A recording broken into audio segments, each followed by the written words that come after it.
কাবার মধ্যে আসতো আর আবু লাহাব উতবা শয়বারা তার রাস্তার মধ্যে যাইয়া এবার তার ওই সমস্ত লোকদেরকে তাদের ঘরের মধ্যে নিয়ে যেত আর ডাক দিয়ে বলতো তোমরা মুহাম্মাদের সামনে যাইবা না, আমাদের ঘরে থাকবা, আমাদের ঘরে খাইবা, আমাদের ঘরে রাত্রি যাপন করবা। সকালবেলা সোজা খানায় কাবার মধ্যে যাইয়া খানায় কাবাটা তওয়াফ করে সোজা বাড়িতে চলে যাইবা। একটা লোক আছে মুহাম্মদ, ওর কোনো কথা কানের মধ্যে নিবা না, ওর দিকে তাকাইবা না। যেরকম নাউজুবিল্লাহ। আমার পানের ভাইরা, এবার আল্লাহর নবীর একজন সাহাবী তুফাইল ইবনে আমর দাউসী রাদিয়াল্লাহু আনহু, যেই তুফাইল ইবনে আমর দাউসী রাদিয়াল্লাহু আনহু উনি হলেন একটা গোত্রের সরদার, দাউস গোত্রের সরদার, দাউস গোত্রের লিডার হযরত তুফাইল ইবনে আমর দাউসী রাদিয়াল্লাহু আনহু নিজেই নিজের ঘটনা বর্ণনা করেন। এবার তুফাইল ইবনে আমর দাউসী বলেন, এবার আমি খানায় কাবার তওয়াফ করার উদ্দেশ্যে যেই মাত্র রওনা হয়ে যাই, মক্কার বেঈমান কাফির আবু লাহাব উতবা শয়বা আবু জেহেলরা রাস্তা থেকে আমাকে তারা তাদের ঘরে রিসিভ করে নিয়ে যায়। তারা আমার ঘরের মধ্যে খাওয়াইলো, রাত্রিবেলা তাদের ঘরের মধ্যে থাকলাম, সারাটা রাত তারা আমাকে কান করে দিল। রে তুফাইল ইবনে আমর দাউসী, যখন সকালবেলা তুমি খানায় কাবার তওয়াফ করার জন্য যাইবা, যাইয়া দেখবে একটা লোক নামাজ পড়ে যার নাম হলো মুহাম্মদ। ওই লোকটা কোনো পাগল, তার কোনো কথা কানের মধ্যে নিবা না, সোজা তওয়াফ করিয়ে তোমার দেশের মধ্যে চলে যাইবা। ও প্রাণের ভাইরা, বেঈমান কাফেররা কেমন ভাবে কালিমার বিরুদ্ধে জরণ করেছে। আল্লাহর পয়গম্বর বিশ্বনবী সবরের সাথে কালিমার দাওয়াত দিয়েছেন, আল্লাহ কামিয়াব করেছেন। আমার প্রাণের ভাইরা, এবার তুফাইল ইবনে আমর দাউসী চিন্তা করলেন, সারাটা রাত তাদের ঘরে থাকলাম, তাদের ঘরে খাইলাম, এখন যদি আমি মুহাম্মাদের কোনো কথা আমার কানে নেই, মুহাম্মাদের দিকে তাকাই, মুহাম্মাদের সাথে কোনো কথা বলি, তাহলে তো তাদের সাথে গাদ্দারি হয়ে যাবে। ও প্রাণের ভাইরা, এবার আল্লাহর নবীর সাহাবী তুফাইল ইবনে আমর দাউসী চিন্তা করলেন মুহাম্মাদের কথা না শোনার জন্য কি করা যায়। এবার তুফাইল ইবনে আমর দাউসী রাদিয়াল্লাহু আনহু এবার কানের মধ্যে তুলা ঢুকাইয়া দিয়া খানায় কাবার মধ্যে গিয়েছে, যাতে নবীজির কোনো কথা তার কানের মধ্যে না আসে।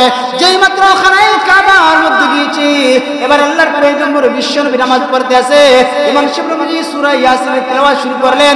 এমন সময় তাকায়া দেখা যায় তুফাইল ইবনে আমর দাউসীর কানের পর্দাকে উপেক্ষা না করিয়া নবীজির তিলাওয়াত তুফাইল ইবনে আমর দাউসীর কলিজার মধ্যে আঘাত এনেছে। যেরকম সুবহানাল্লাহ। আমার পানের ভাইরা, এবার যেই মাত্র তুফাইল ইবনে আমর দাউসীর কলিজার মধ্যে নবীজির তিলাওয়াত আঘাত করেছে, এবার তুফাইল ইবনে আমর দাউসীর মনটা পরিবর্তন হয়ে যায়, নবীজির সামনে চলে যায়। আসসালামু আলাইকা ইয়া রাসূলুল্লাহ, ও আল্লাহর নবী, আমি আপনার কাছে জানতে চাই মক্কার লোকেরা কেন আপনার বিরুদ্ধে চরণ করে?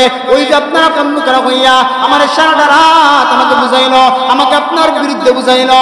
তখন নবীজি আমি আপনার কাছে জানতে চাই ওই লোকেরা কেন আপনার বিরুদ্ধে কথা বলে?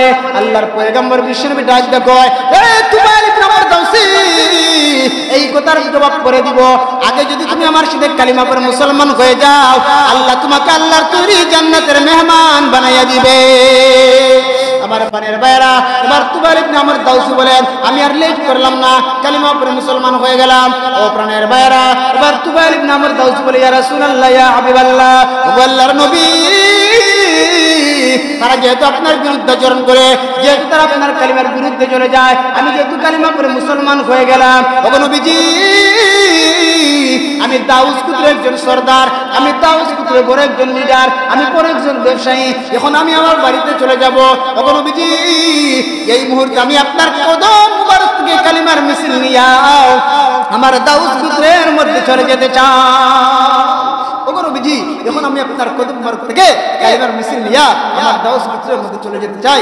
আমার পানের ভাইরা, এবার তুফাইল ইবনে আমর দাউসী বলেন, উনি যেই মাত্র নবীজির সামনে থেকে এবার উনার দাউস গোত্রের মধ্যে যাবেন, ডাক দিয়ে বলে, ইয়া রাসূলুল্লাহ, ইয়া হাবিবাল্লাহ, ও নবীজি, আমি তখন দাউস গোত্রের মধ্যে চলে যাব, আপনি আমার জন্য একটা দোয়া করুন, আল্লাহ যেন আমার মধ্যে এমন একটা নিদর্শন দিয়া দে, যেই নিদর্শন দেখিয়া যেতে দাউস গোত্রের মধ্যে যাওয়ার সাথে সাথে আমার দাউস গোত্রের লোকেরা কালিমা পড়ে মুসলমান হয়ে যায়। এবার নবীজি তুফাইল ইবনে আমর দাউসীর জন্য দোয়া করলেন, আল্লাহ, তুফাইল ইবনে আমর দাউসীর মধ্যে এমন একটা নিদর্শন দাও, যে নিদর্শন দেখিয়ে যেতে তার দাউস গোত্রের লোকেরা কালিমা পড়ে মুসলমান হয়ে যায়। এমন সময় তুফাইল ইবনে আমর দাউসী বলেন, নবীজি, দোয়া করতে দেরি হয়েছে, আমি